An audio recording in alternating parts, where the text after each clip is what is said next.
Ya, memasuki tahun yang baru, sejumlah pekerjaan besar pemerintah dari tahun yang lalu masih belum terselesaikan. Salah satunya adalah program makan gratis bergizi yang menjadi salah satu program andalan Presiden Prabowo Subianto. Rencananya program ini akan diluncurkan pada Januari 2025 ini. Lalu bagaimanakah kesiapan program bagi-bagi makan bergizi gratis untuk pelajar ini? Demi Allah, saya bersumpah. Saat dilantik sebagai presiden, Prabowo Subianto mempublikasikan visi Astacita.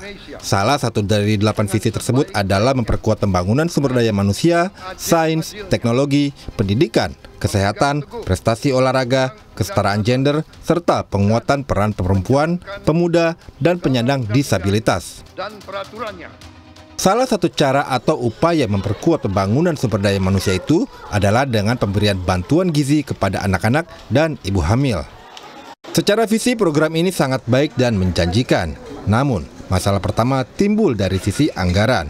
Saat kampanye, Prabowo menjanjikan anggaran sebanyak 460 triliun rupiah untuk program makan bergizi gratis.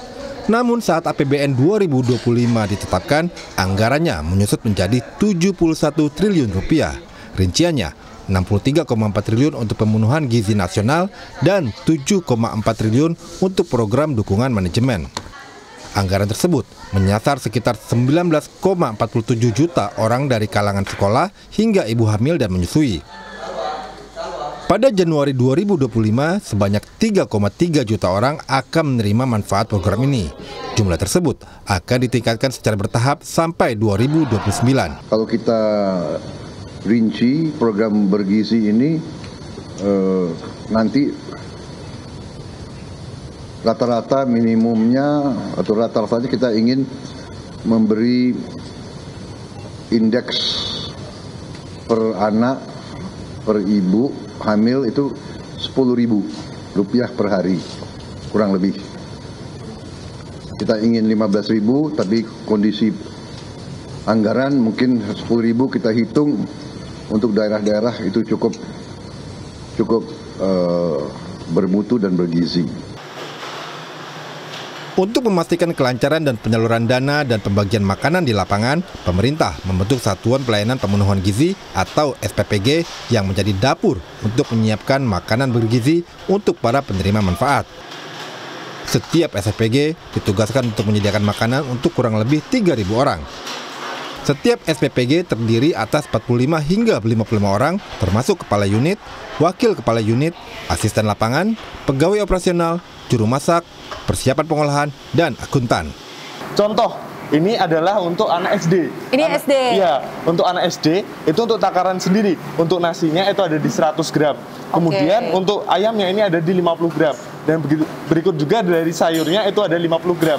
Total dari seluruhnya itu nilai kalorinya adalah sekitar 560 untuk anak SD. Kita menentukan menu yang disukai anak. Maka dari itu kita selain kita update menu secara 20 hari ya, 20 hari itu kita menunya berbeda, kita juga punya menu-menu kejutan.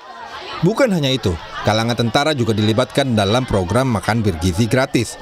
Pada 20 Desember lalu misalnya, TNI Angkatan Laut menggelar uji coba makan siang bergizi gratis yang dilakukan di sejumlah titik di Nusantara.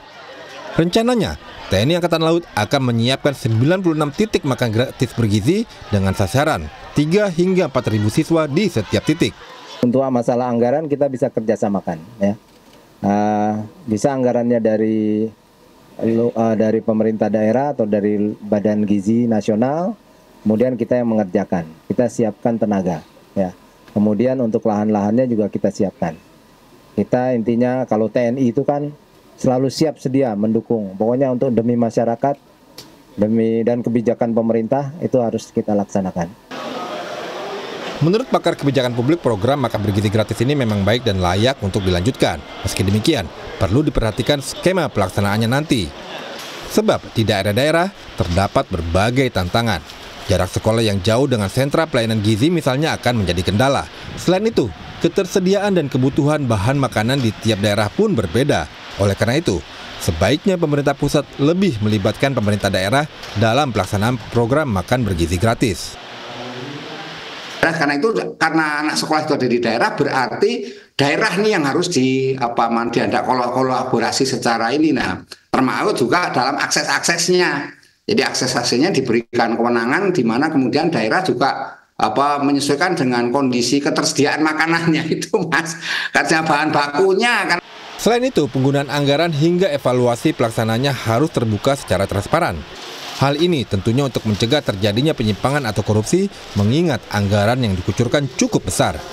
Dalam hal ini memang harus, Mas, saya kira tata kelolanya harus transparan, pengawasannya harus ketat, kemudian harus ada law enforcement yang tegas terhadap itu, kemudian juga ada masyarakat itu diberikan ruang aduan, Mas. Jadi itu ada semacam channel nantinya harus ada itu. Jadi kalau di Jakarta ada istilah jaki, gitu ya. Jadi kalau di sini nanti ada ruang aduan khusus yang mana. Rencananya program makan bergizi gratis ini akan diluncurkan pada Januari 2025. Partisipasi publik dalam pelaksanaan dan pengawasan tentu sangat dibutuhkan. Iwan Hermawan, Dwi Ari, Jakarta.